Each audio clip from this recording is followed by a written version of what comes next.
All right, so look, man, these record labels is hating on Taylor Swift. They hating on what she's doing. They don't want her to do what she's doing. Taylor Swift has started a perpetual yanking back of what's owed to the artists and the singers and people inside of the music industry. So let me just tell you what they're talking about. Here you go. Billboard reports that the labels are trying to keep artists from re-recording their songs for longer periods of time and in some cases ever again. This comes after Taylor Swift re-recorded her own music and did crazy numbers. So if you don't know what they're talking about right there, this is what they're talking about. So Taylor Swift basically started putting out some music, re-recording old music and releasing them as Taylor's version. So let me read it right here. She has been re-recording and re-releasing her first 6 albums one by one as Taylor's versions. Re-recording them means that under the terms of her new record deal, Swift owns the rights to these recordings. So basically, Taylor Swift, when she was younger and she was doing crazy numbers then, all her money was going straight into the record labels deals because they owned everything. They owned her masters, all of that. So Taylor Swift is re-recording all of that music so that all of that money is coming right back into her pockets. And her fan base, man, Taylor Swift fan base, they really rocking with her because when she reposted, and re-released all of her re-recorded music as current songs that she recorded but of old songs, her fans showed out. Like she even broke, like look right here, Taylor Swift breaks her own Spotify record for most single day streams for an artist with 1989's Taylor version. So 1989 was an album that she had made, but the Taylor version, like I said, is a re-release. But let's go back to what they're talking about. While Taylor Swift has been racking up billions of streams with updated Taylor's version, re-recording of her original hits over the past couple years, making cultural moments out of old material and simultaneously driving down the value of those old recordings that were sold away from her, record companies have been working to prohibit this sort of thing from happening again.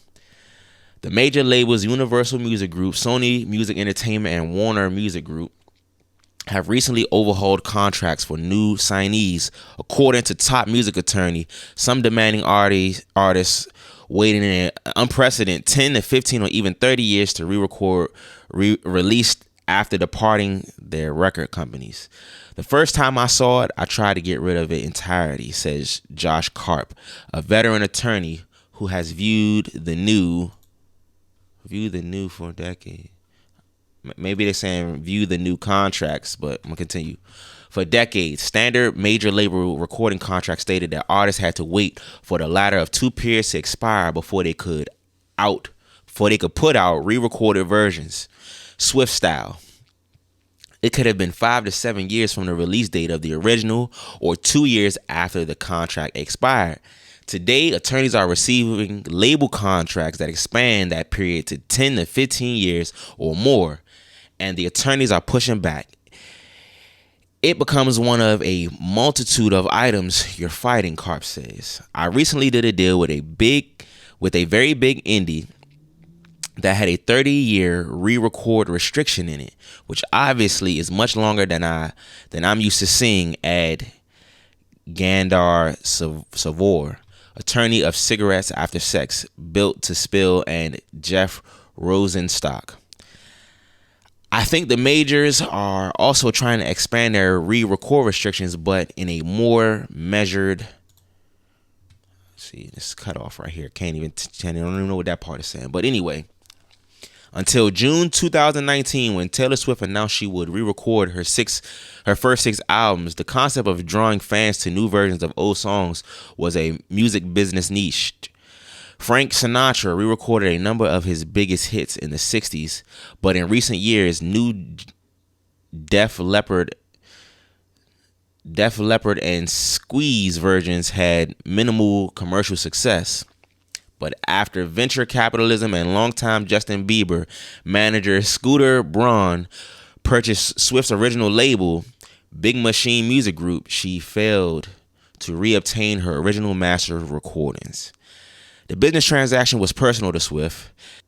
She accused Braun of incessant manipulative bullying, and she encouraged her huge fan base and sympathetic radio programmers to exclusively play new Taylor's versions of Fearless Red, and others. So that goes back to what I was saying, you know, that she basically puts out the new music and asks everyone to play the re-recorded version so that the old ones on the other labels don't get no play, lowering the value of those, right?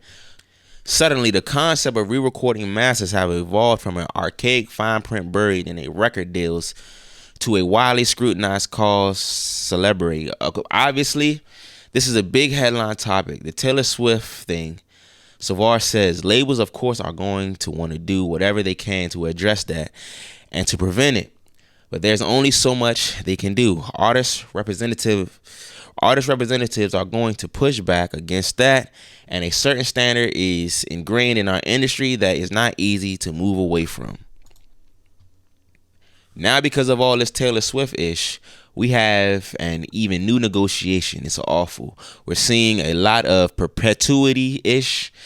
When we were negotiating deals with lawyers before we would get the proposal, we'd get on a phone call from the head of the business affairs.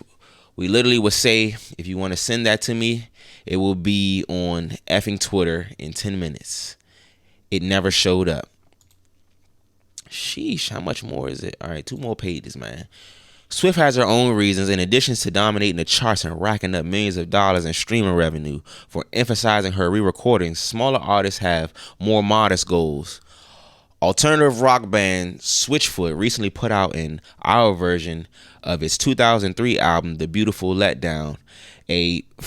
As frontman John Foreman said recently, for everyone who supported us in the last 23 years, for everyone who sung along with these songs, after superstar pop and R&B trio TLC negotiated a separation agreement from its label, Sony Music, in the early 2000s, Bill Diggs, the band manager, negotiated a re-recording clause allowing the group to use hits such as Waterfalls and No Scrubs for TV and movie syncs. Anytime you negotiate with a label, it's a difficult proposition, he said. Reps for Universal, Warner, and Sony did not respond to requests for comment, but some music attorneys are sympathetic to labels. Concerns about re-recording, although the contracts have gotten reasonably artist-friendly over time, longtime music attorney Don Passman said recently, they don't want you to duplicate your recordings like ever, and they will limit the other types of recordings you can do. Josh Binder, an attorney who represents SZA, Gunna, Doechii, Marshmello, and others, says Taylor Swift's scenario is rare, and most artists never have to exercise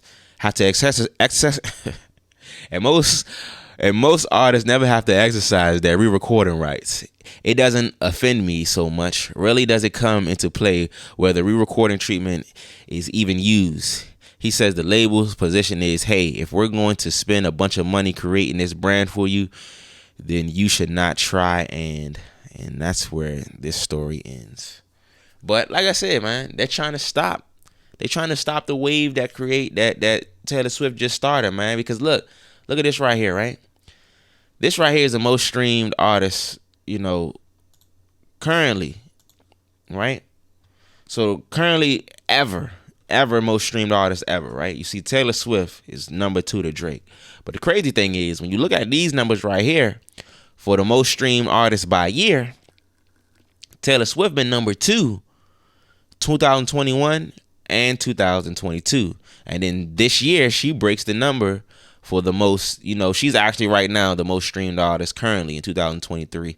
That may change with Drake putting out his album and everything. But Taylor Swift is doing numbers, man. That's all I can tell you. She's on the go right now, and they hate it, man. They do not want her out here finagling the system. So the labels is just mad. They mad because Taylor Swift just punched the labels in their mouth, just like this YouTuber's bodyguard punched this man in the face. Hit the subscribe bubble right here. Watch this video of this YouTuber's bodyguard flatlining this man. I'm out.